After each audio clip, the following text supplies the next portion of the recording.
Okay, so I'm getting ready for my next show that's coming up this weekend in Boca Raton, Florida. It's the first show that I've done in... Here, let me adjust this. I don't think this is a good angle, really. What the hell's going on here? And maybe that's better. Who knows? Anyway, this is the first show that I've done in over 2 months, which I know to some people might not seem like very long, but to me that's a long time. That's the biggest break I've had from doing shows since the COVID shutdown a couple of years ago. Of course, one of the reasons I took the break was to spend more time at home with baby Milo, but I'm not going to say it was exactly relaxing to take this time. In fact, it was the opposite of relaxing. I am more exhausted now than I've probably ever been in my entire life. And I'm actually kind of anxious about doing the show this weekend because I feel like I'm not really ready for the show. So I made this to-do list here because there are some really important things that I intended to do during this 2-month break that I didn't do.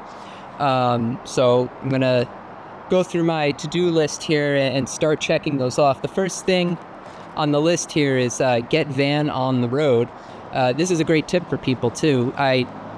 My insurance company that I have for my van insurance allows me to put what's called storage insurance on the van. So if I'm not going to be driving it for 3 weeks or more, I can remove most of the insurance coverage on it and just keep basic coverage, which is like significantly less than the normal insurance that I have on the van as far as the premium goes. So great tip, if you're not going to be driving your art show vehicle for a while, see if your insurance company will allow you to put it in storage insurance mode. So I did that.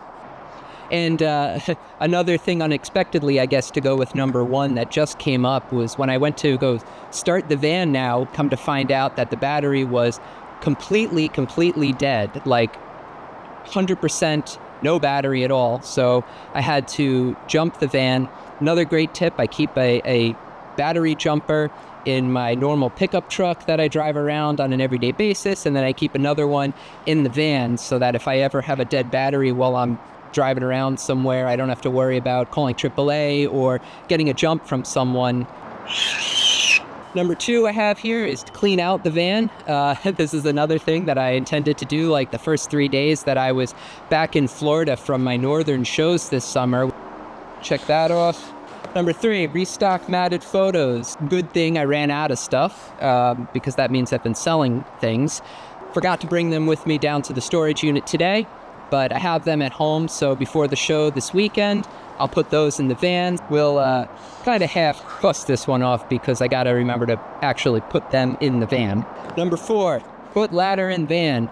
Over the summer, actually in the spring, I did some modifications to my booth, and I made the actual booth itself about a foot taller and added these extension panels to the top of my panels so I can show more really large work. And in order to be able to set up and break down, I needed to get a new ladder. So I bought a new ladder that was much taller, put that in the van. Number five, what I'm about to do right now is go to the printer. I had to have some new pieces printed. The printer that I use is here in Florida, so it's really convenient for me when I'm in town. I can just drive over there and pick up my stuff instead of having to pay freight charges for them to send it to wherever I am on the road. I've spoke about them in previous videos, but if you're looking for a place to do metal dye sublimation printing, check them out at shinyprints.com, and you can use the coupon code ER1208 and you'll save 20% on your first order. So I'm about to go do that right now, so we'll preemptively cross that one out. Number six kind of ties in with number four. And when I made my booth taller, wasn't quite sure if I was going to keep it that way. But after doing a bunch of shows with the taller booth over the summer, I kind of like it. So I think sometimes I'll do the tall booth and sometimes I won't do the tall booth. So something I want to do is take a new booth shot. I'm not going to cross this out yet because I haven't done it, but I will do it this weekend. Let's go back to number five and go to the printer.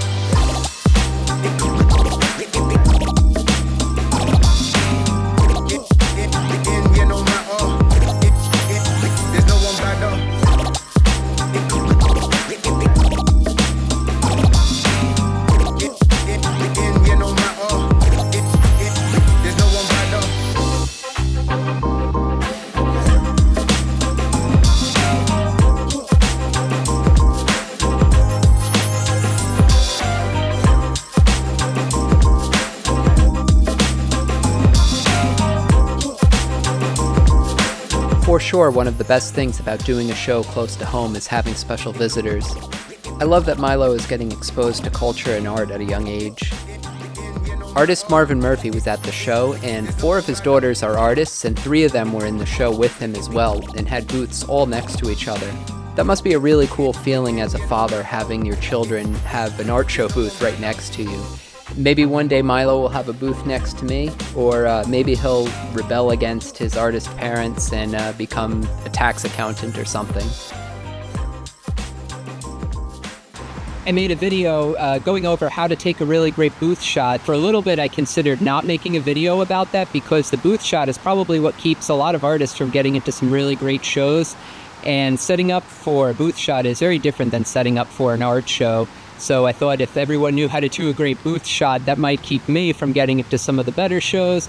But that kind of gatekeeping mentality is really bad for the community. So go watch the video and learn how to make a really great booth shot right now. I can cross off the last thing on my list now and close up for the night and go home and spend some time with Milo and get to eat dinner with him at home, which was really nice instead of being stuck in a hotel on the road like I am most of the time.